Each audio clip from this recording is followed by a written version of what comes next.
ายดีพี่น้องมาสุขุสุกคนเบิ่งพาเอาโตมาหลอดตลาดพี่น้องสี่อยากได้รถผู้ใดโอ้อาแม่อยากสิถ่ายฮอดไซส์ถ่ายคลิปกันละเอาแม่โอ้ลูกโหซื้อนายพักลูกนายพักซื้อนายพักก่อนนี่เอาพี่ลูกมาเบิ่งนายพักนี่ซื้อนายพักไปปลูกพี่น้องเลยมาซื้อของกินเดี๋ยวพี่น้องเด้อมาเลาะเบิ่งของกินเบิ่งนายพักน้ำเลยโอนอยากได้ผักแพรวกับผักกาดโต๊ดผักกาดโต๊ดพี่น้องฮะนี่เราบอกว่าอยู่เป็นซองนี่แห้งร้ายมาเลือกเอาเลยแล้วว่าเป็นซองปลาอีตู่เนี่ยมีแล้วมันได้ยุ่หมักแตงพี่น้องแตงหมักถั่วไปปลูกเนาะเอาหมักแตงคือดึงหยาดผักแพรวเนาะเราได้ผักแพรวมีผักแพรวผักอันนี้อ่อนมีแล้วในงาขาวมีบ่งาขาวมาเห็ดลูกโอ้ยสารวนอยากได้รถมาลูกมามีว่ะมีผักแพรวกับผักหอมเปรย์เนาะ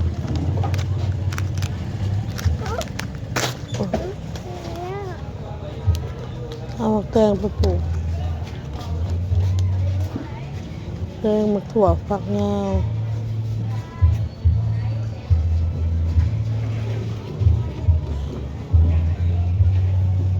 แตงมะถั่วอันนี้หมากกระเจี๊ยบ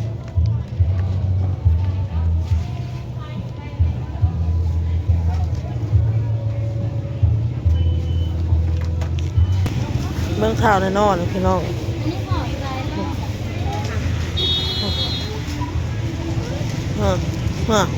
อันนี้นะไปตลาดสิมีความสุขบ่มีความสุขอยากได้รถบ่มีผักแพรวผักหอมเปรย์พี่น้องหลายอยู่ในผักมันของบ่มีหมดแล้วอ่ะ ออกมาถึงเอาลูกป้าไปเลาะซื้อก่อนนี่เอาคนหายนะฮะหนังงงแล้วพี่น้องหายเอามึงโอ้ตายแล้วไปย่างเข้าในพี่ย่างไปเบิ่งเดือดส่องพี่น้องเลยเบิ่งเด้อนี่ขี้ต้มเด้อนี่เด้อเว้นจักเว้นนะ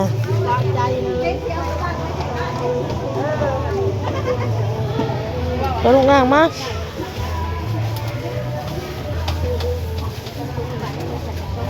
พี่ลูกมาพี่มาโตเอ้ยมาพี่มึงมาซื้อของกินไปให้อันน้องบอลน้ำแน่พี่น้องเลยพอมันเศร้านี่บ่ได้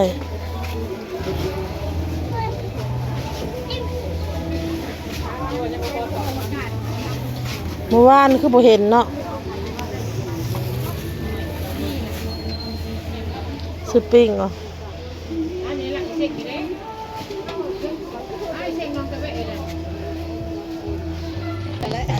ซื้อปิ้งมาไข่หนึ่ง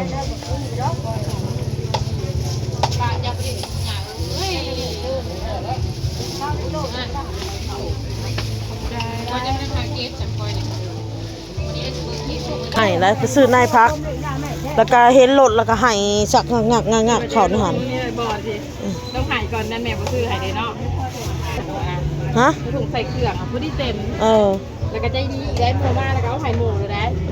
ด้านโมก็ได้ได้ยังไงเมื่อเราเห็นแล้วเครื่องเบาบางไปแล้วโบเห็นหันตัวจ่ายเงินตัวยังไม่จ่ายเงินกับต้องไปใช้เอาหายโม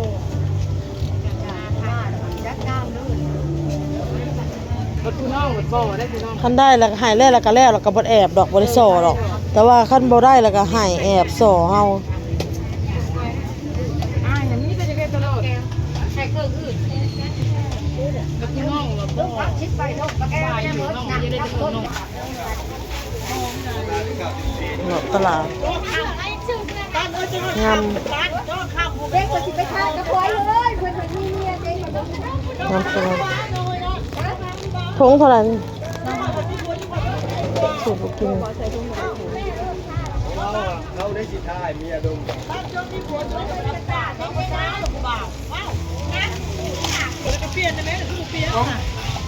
แทนอย่างเด้อง านจับเอาโลด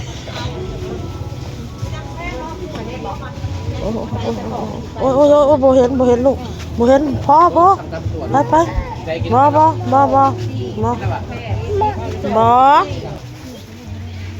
ไปย่างไปมาสู้เอาเลย โคตาย ป้าโดนละเด้อพี่น้องไปมาตะลุมตลาด กันนัวกันยัง เห็นหันเห็นนี่แล้วเว้ย โอ้ปลาย บ่ได้ซื้อละ จะเป็นเพื่อนนี่จะเป็นเพื่อนนี่คือแล้วเพื่อนกินตายเสื้อกินอย่างไรมันประโยชน์อะไรซื้อเพชรดิบนะ การป้าเพื่อ50,000เยอะเด้อยู่บุรีทำสูงจักทำที่จังมาก ย่าง เฮ้ย2 อันเนาะคนรอมันนี่นะยังคอยนะพอ10,000มาได้บ่เด้อ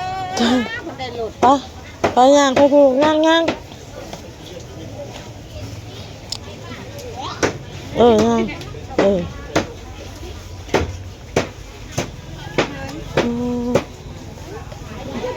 โอ้บอกต้องดึงเสือไปย่างสมพักหัวพักเสียน ได้ยังลูกได้รอด ได้รถแล้ว ดึงไป ไป คุณนิดมาแย่งในร้านพักนี่ค่ะคอยบริเกตเพราะว่าคอยบ่มีผัว หอมมัดเท่าไรอันนี้ผักหอมอันนี้ พักอย่างขบวนนี่ ผักหอมเปเอาแบบนี้ เอาที่เคยเห็นมาลูก เอาไปปลูกหอมเป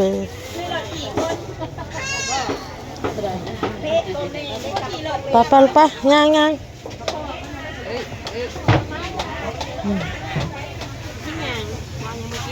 ไม่ค่า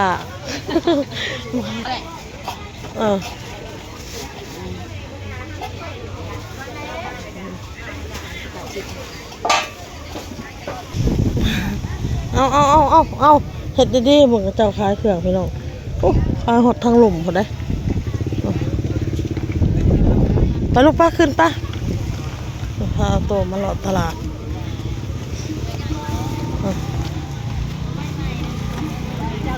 ป้าบายดีพี่น้องมาสุขุทุกคนมาหอดเงินหอดซานนะพี่น้องมาหอดแล้วก็อาบน้ำแต่งตัวเอาโต้กับอ้นอาบน้ำให้แล้วเรียบร้อยเนี่ยบักขี้ไห่นี่ได้ไปในตลาดนะแพ้ก็อยากจับมาให้จับพี่น้องก็พืชเขาจับกับบ่ได้ซูนกับบ่ได้ในตลาดนะเห็นหันเห็นนี่ก็อยากเอาอยากได้ตายพี่น้องเลยออโต้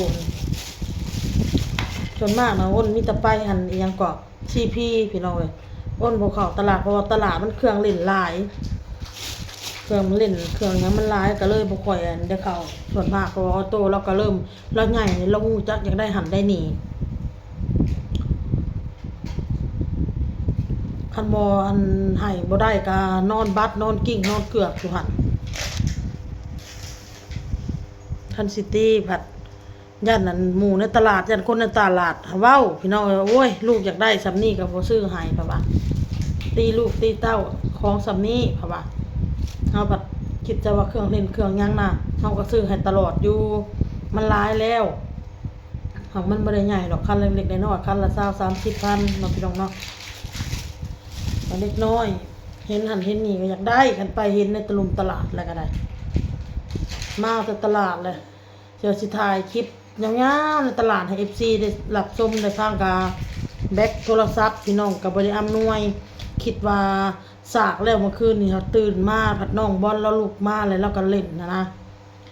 คนละเครื่อง หมอน้องก็เครื่องหนึ่งหมออ้ายเครื่องหนึ่งอยู่เพิ่นสิปันกันเล่นเพราะว่าน้องบอลนะคันเวลาพอเราตื่นเราก็ลุกขึ้นมา ตื่นขึ้นมาพร้อมพ่อพี่น้อยแต่5 โมงปลาย6 โมงยังพุ่นแหละบางมื้อก็ปลุกเอาบางมื้อก็บ่ได้ปลุกโอเคพี่น้องคลิปนี้ก็ลาไปก่อนเด้อพ่อกับคลิปหน้าพี่น้องสบายดีบาย